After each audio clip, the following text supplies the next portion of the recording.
জীবন কত অদ্ভুত তাই না? কখন কোন মোড় নেয় বলাই যায় না।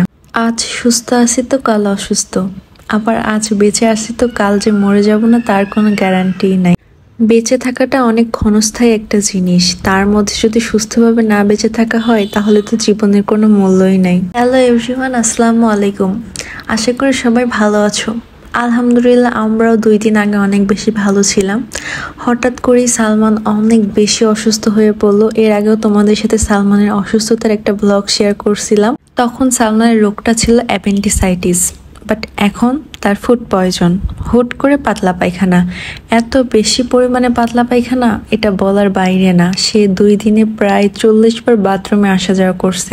তার এই সিচুয়েশন দেখে আমরা জরুরি বিভাগে তাকে নিয়ে যাই, তারপরে তারা তাকে ভর্তি করে নেন। এখানেও বলে রাখি, আমরা ফার্স্টে যাইতে চাইছিলাম মহাখালীতে আছে ডায়রিয়া হসপিটাল, বাট রাস্তায় এত পরিমাণে জ্যাম, সামনে ঈদ, এত জ্যাম রাস্তায় ছিল যে আমরা যেতে যেতে হয়তো 3 থেকে 4 ঘন্টা লেগে যাবে।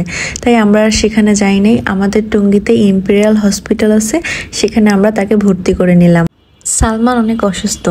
এই বিষয়টা নিয়ে আমার যতটা না বেশি খারাপ লাগতেছিল, তাকে যখন হুইল চেয়ার দিয়ে নিয়ে যাচ্ছিল উপরে, তখন আমার মনে হচ্ছে বুকের ভেতরটা ফেটে যাচ্ছিল যে সালমানের কি হলো, হুট করে কেন সালমানকে এরকম হুইল চেয়ার দিয়ে নিয়ে যাচ্ছে। আমি তো এটা আশা করি নাই।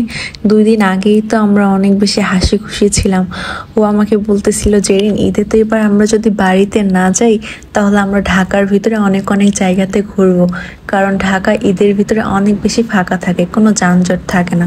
কিন্তু দেখুন, আল্লাহর ইচ্ছাটাই সবচেয়ে বেশি গুরুত্বপূর্ণ, কারণ আল্লাহ যেটা লিখে রাখে এটার বাইরে কিচ্ছু হয় না।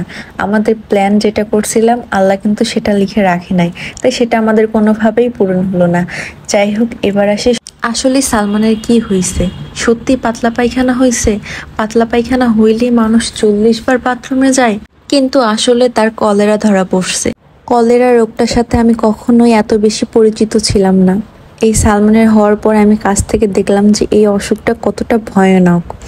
2 মিনিট পর পর সালমান বাথরুমে যাচ্ছে, বাথরুম থেকে এসে কিন্তু স্যালাইন খাচ্ছে। 2 মিনিট মানে বুঝুন, 2 মিনিট পর সে বাথরুম থেকে যাচ্ছে আসতেছে। তার কি ক্রিটিক্যাল অবস্থা। হয়তো আমরা বাইরে থেকে একটু তাকে সিম্প্যাথি দেখাতে পাচ্ছি বা একটু কষ্ট হচ্ছে আমাদের যে এটা কিভাবে হইলো সালমানের, কিন্তু কষ্টটা তো তাকেই পোহাতে হচ্ছে। 2 মিনিট পর পর বাথরুম যাওয়া আসা, স্যালাইন লাগানোর সাথে কত বেশি যে কষ্ট হচ্ছে তার, সেই জানে। আমরা শুধু অনুভব করতেছি হয়তো যে তার কষ্ট হচ্ছে।